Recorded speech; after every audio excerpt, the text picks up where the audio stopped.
Hi, Glenn.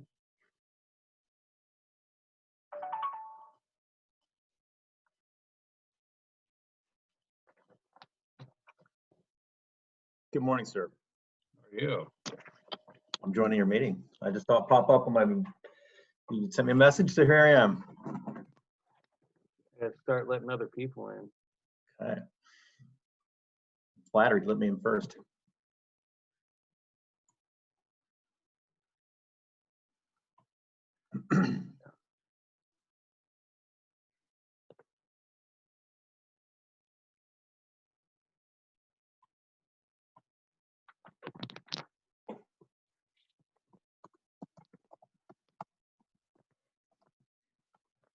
I can hear much better this way. Cool. Do-do-do-do-do.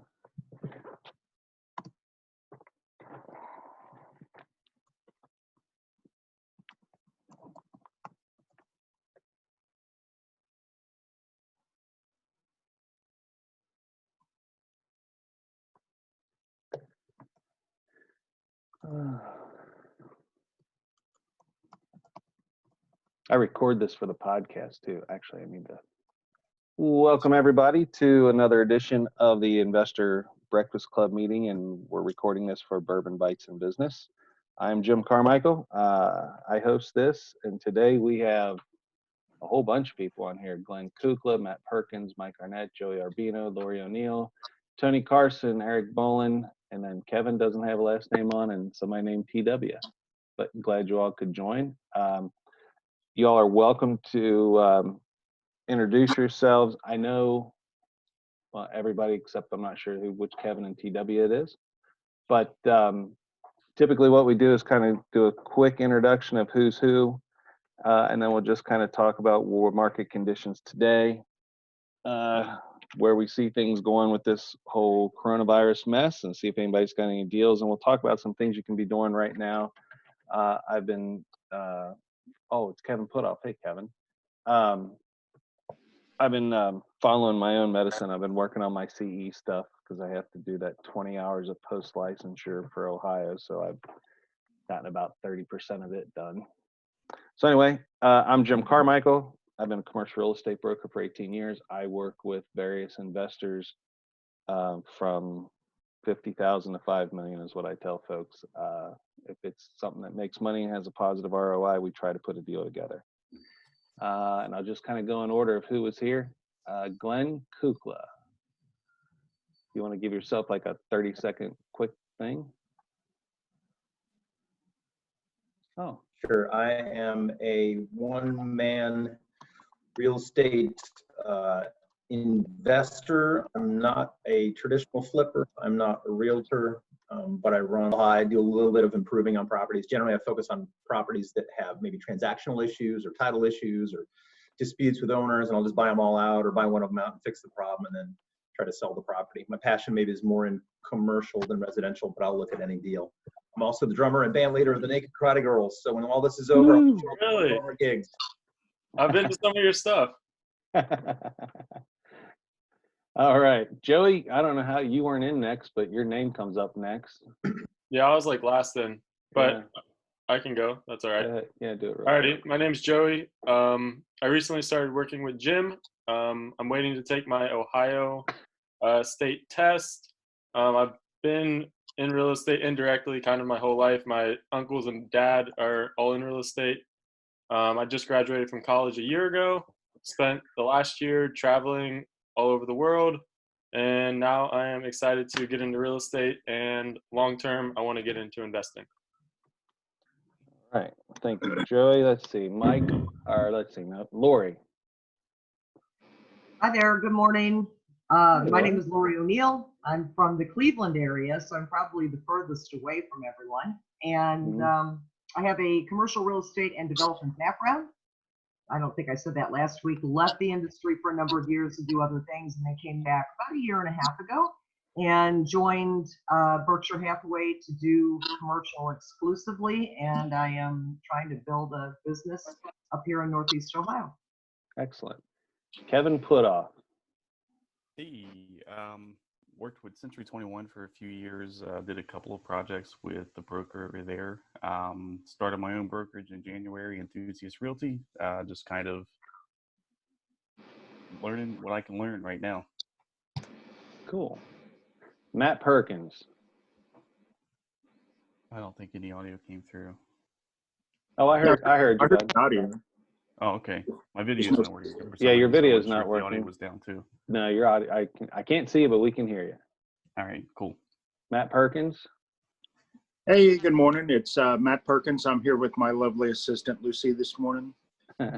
I've been licensed 26 years now, Paragon Realty Partners. I own the firm. We have about 28 agents right now. Every month we get another one or so.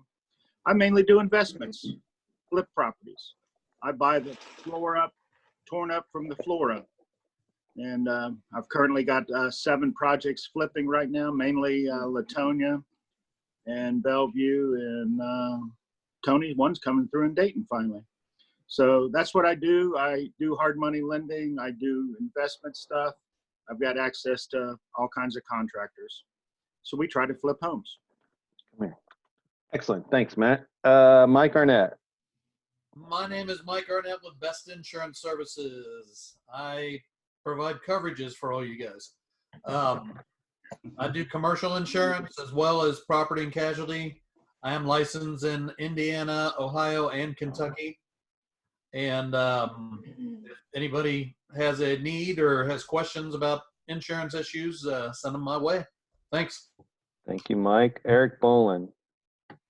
Hey, my name is Eric Bowen. I've been in real estate for about 5 years now. Do also IT full time. I've been in IT for about 18 years. I got into real estate, grew up with my dad. He's always doing remodeling, flipping homes. And I started flipping homes and giving all the commission to a buddy of mine. And I was like, this is crazy. I need my license. So I got my license and it just blew up from there. Excellent. And I currently have a bi-level that's going to be coming on the market in Independence, 3-bed, 3-bath, 2-car with a pool. It will be coming on the market here and within about a month and a half. Excellent. We'll cover that. We'll try to write down deals here as a portion of this. Some other people are asking. All right. I know, Tony, I'm going to come to you last because I'm going to have you do your intro and kind of an update real quick at the same time. There's a TW is from Louisville, if y'all seen in the chat. He's a residential investor, mostly for flips, but maybe changing toward buy hold. And he's looking here in this market as well. So if you have some buy hold or some flips for TW, he's looking.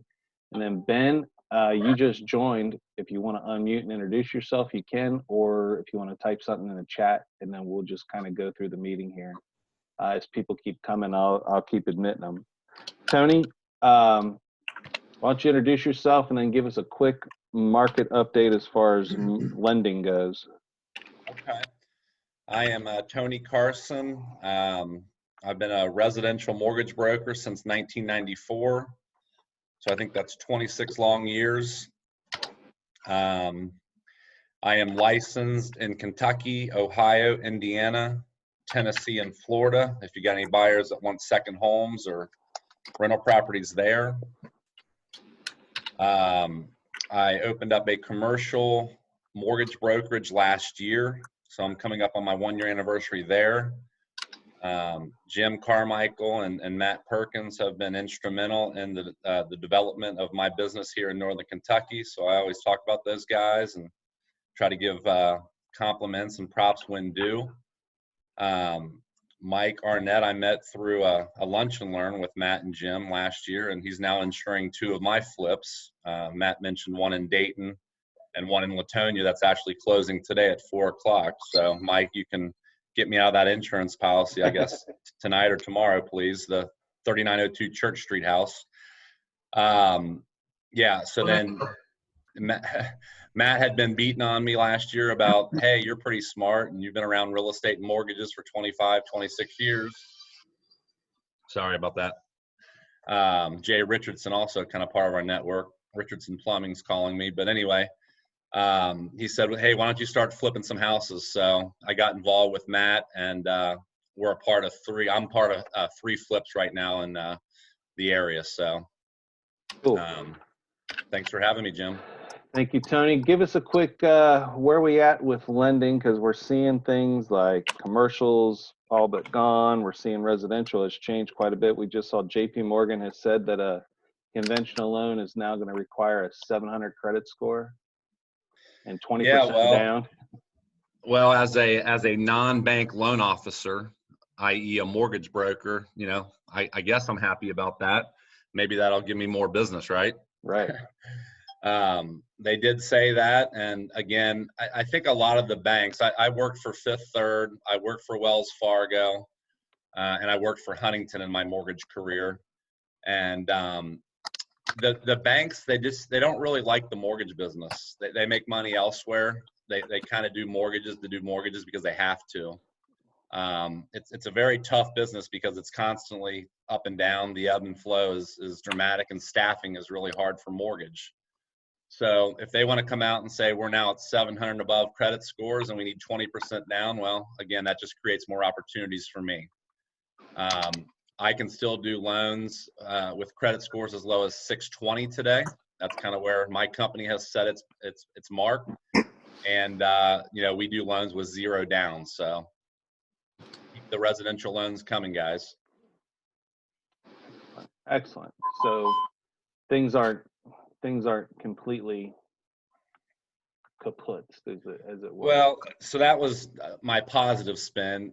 The negative is it's true that all the banks and all the mortgage companies are rewriting their underwriting criteria, every single day. There's been a lot of uncertainty in the marketplace. Specifically, credit score requirements are going up. I used to be able to do loans as low as 550, 580. I think the new norm, today and in the near future everywhere will be 620, 640 in terms of FICO score requirements. Debt to income ratios are going down. I would say the norm was 50%, 55% sometimes last month. And I would say the new norm is probably 45% or 43% when it comes to debt to income ratios. So what's that mean? It's making that a little bit tougher for people to qualify, or instead of borrowing $200,000 last month, maybe they can only borrow $175,000 today. So, the residential mortgage market is changing. I don't know if it's going to be forever. I'm hoping not, because I've made a living in the last 5 years on working with people with, less than perfect credit and people that needed a lot of assistance. So that's kind of where Tone Loan has made its mark here in town. All right. Tone, you have a question, and Ben, I'll come to you. Ben, can you hear me? If you want to type yes in the chat. So some folks are in the chat. So if you guys want to get to your chat box, because some folks are typing questions there.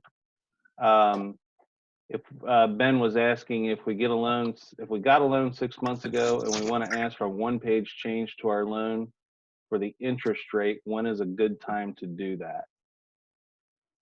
You know the answer to that, Tony? Are you talking about refinancing your home loan, or are you talking about doing a loan modification? I didn't quite understand the question, Jim. Hold on. A loan mod. He wants to do like a one-page change loan mod for the interest rate, it sounds like. I don't know much about loan modifications, but what I do know is I would just direct you to call your bank or your mortgage company, whoever you're making your payments to, and just open up a conversation with them about what options are right now. We're hearing a lot about forbearance opportunities, I guess loan modifications as well. So just call your current mortgage company and have a discussion with them. Banks and mortgage companies right now are working hard to work with people to help them, basically, whatever that looks like. Okay. We have, and Ben, so and I told you in chat, we have a few people who came on later, Matt and Ben and Joe Tucker, well, Matt York, and I'll come back around to you guys towards the end when we get towards kind of deals and stuff and what you're looking for. I don't know. Ben, I can see your camera. I can hear Joe. Hey, Matt. So anyway, one of the things that I have just kind of going over if your day is not full, I'm busy for the most part. We still have closes going on. We still have deals making. We're still going out finding deals. The property management company obviously has shit to deal with all the time.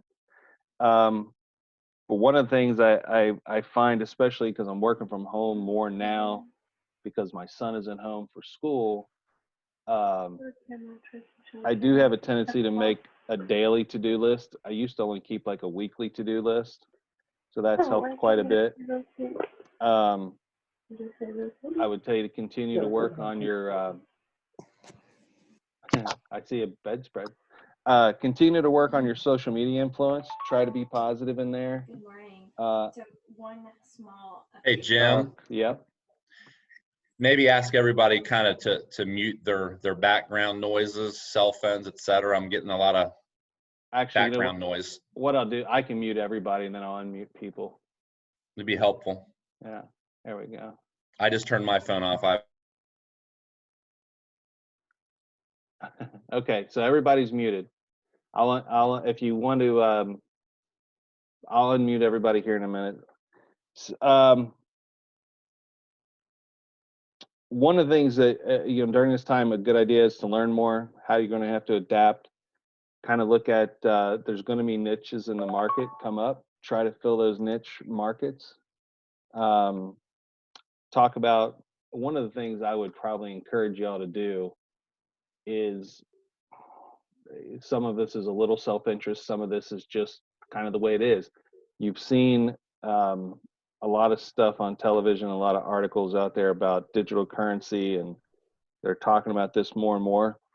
You need to at least learn about it and how it works.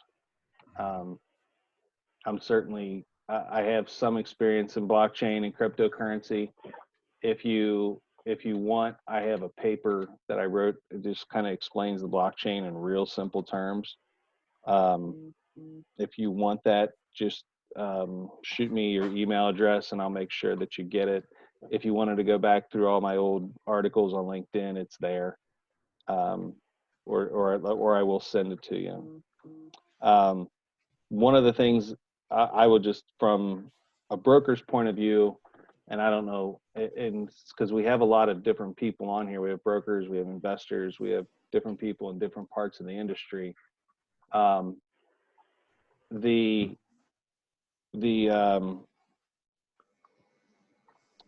seen several of my investors are basically kind of slowing down a little bit right now.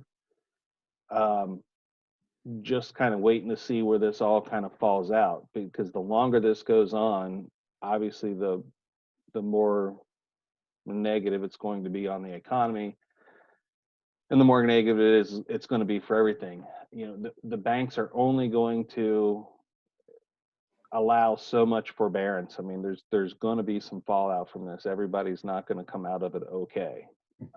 So there's going to be deals to be made. The question is the market going to rebound and hold prices up, or is the market going to go ahead and start going down? I think there's a lot of different opinions on that. I think the overall market goes down next year, but I don't think the market's going up. But I don't know, are any of you all seeing anything different? Because that's just what I'm seeing.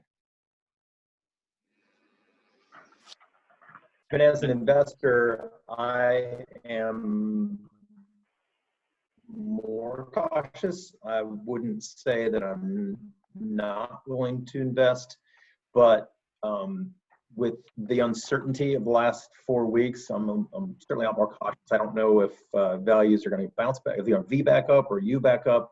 So I think a lot of investors are basically pulling back maybe 50%, saying, let's be more cautious. Let's also wait for some of the uncertainty to clear. Now, with that comes the risk of, do I miss and get the best deal? So that's always the trade-off. I guess it depends on your risk tolerance. I'm kind of in the middle. I had all kinds of financing options available for investors a month ago. And I felt confident whenever I spoke with an investor about getting them loan approval, getting them money for flip transactions or buy and fix up and hold strategies. fast forward to today, I basically have no product to sell in the residential real estate investment community. So, you know, I guess cash is king. And if you've got cash, that's a good position to be in over the next few weeks or few months. Yeah. Well, we've been talking for the last,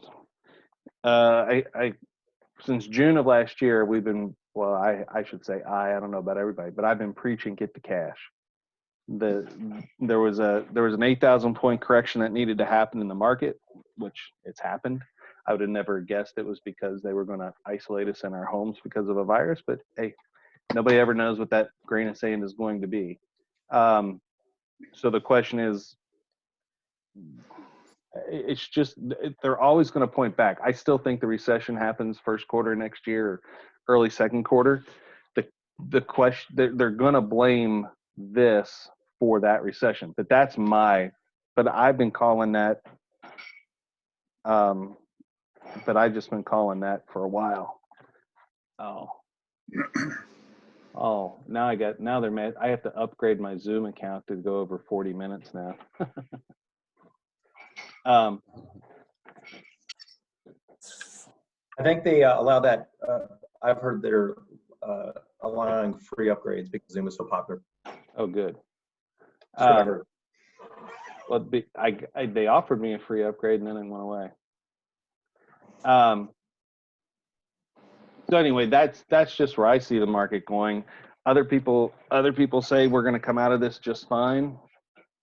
You know, and I hope they're right. You know, my prediction is a little bit doom and gloomy, but I think it's also a very good thing for us investors. If the market does go down, obviously the market gets really good for us.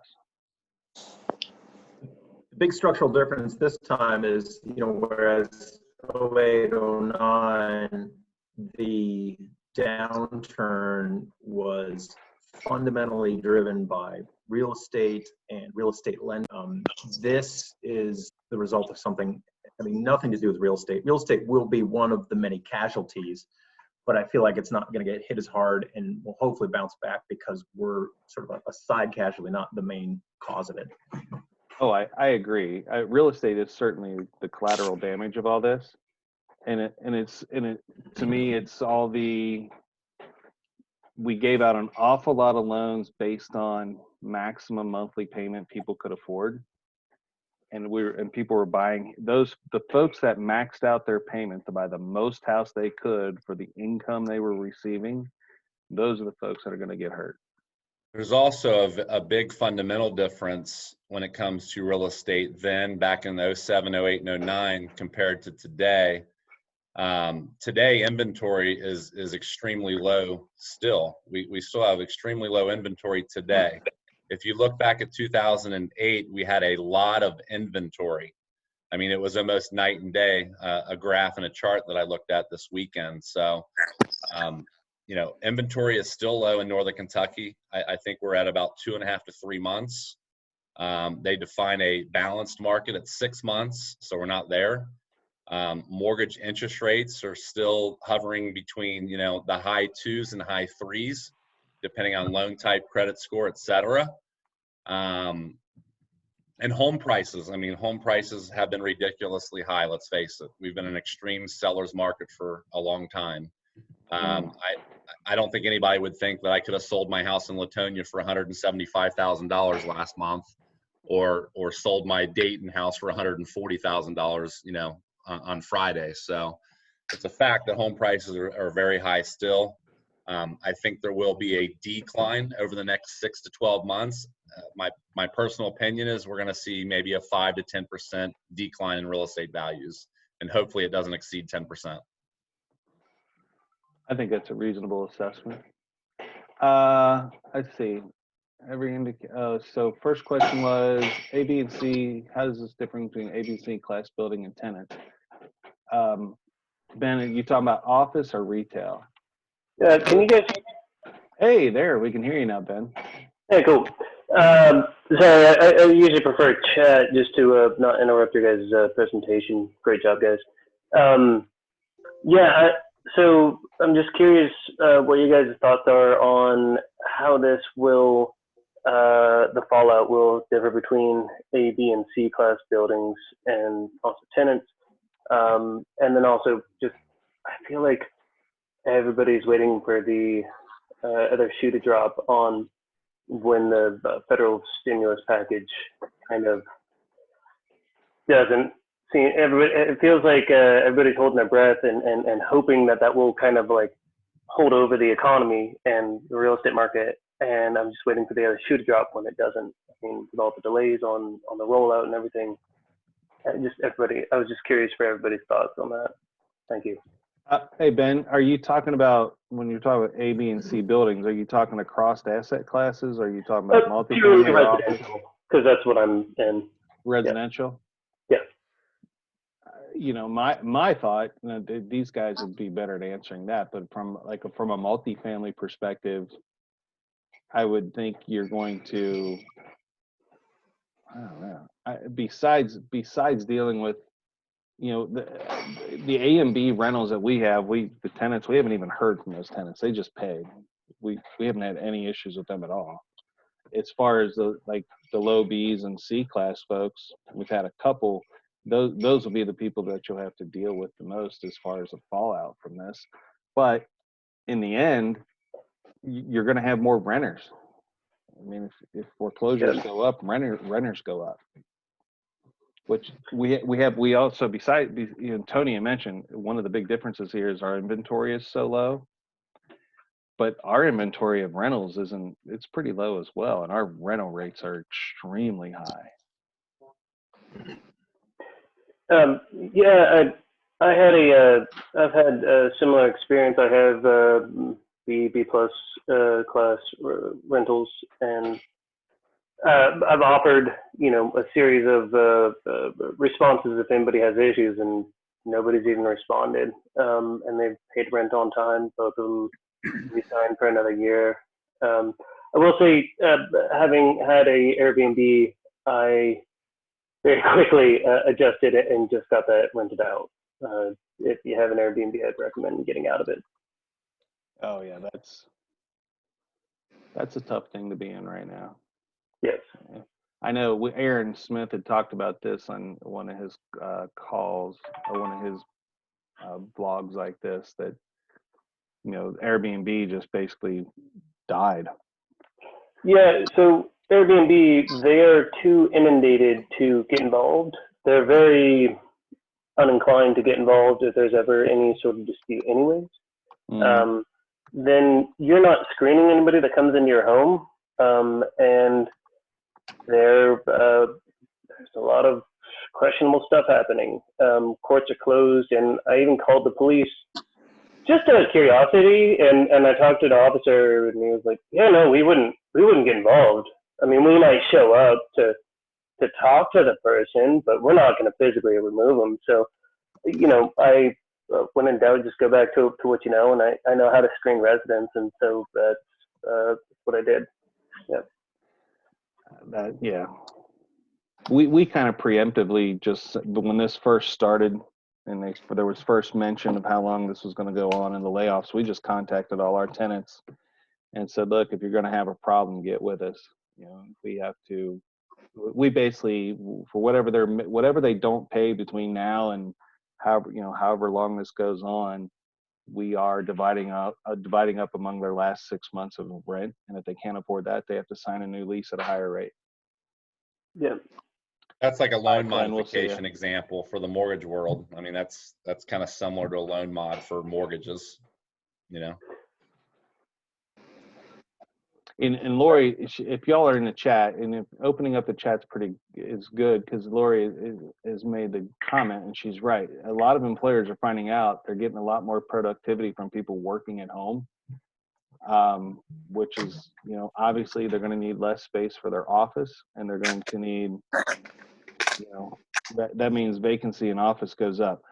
As a broker, I have never been a big fan of the office space. I've leased out space. I've never sold an office building just because it's not an asset I've ever been able to get behind, because back in the 2000s, before that recession, it was Class A office space at our best was 32% vacant in Cincinnati. I was like, man, why would I ever want to buy something that's always a third vacant? It never made sense to me, but some people love it. And not this remaining meeting time. It says we've got 1 minute, and if it cuts us off, I'll start a new meeting and get back on. That's all I can do. I'll just use the same link because it's the same one we use every week. Anyway, if it cuts us off. So if you go into the next one, thank you for, thanks TW. We're gonna, like I say, we're gonna try to come back on. It'll let us come back on shortly after if it does cut us off. And I will, in between now and then, I'll get the upgrade. My dog is over there ringing the bell because now he thinks it's funny that every time he rings the bell, we take him out, if you can hear that. I was wondering what that was. Yeah, the dog thinks it's cute now that he can make us jump when he rings a bell.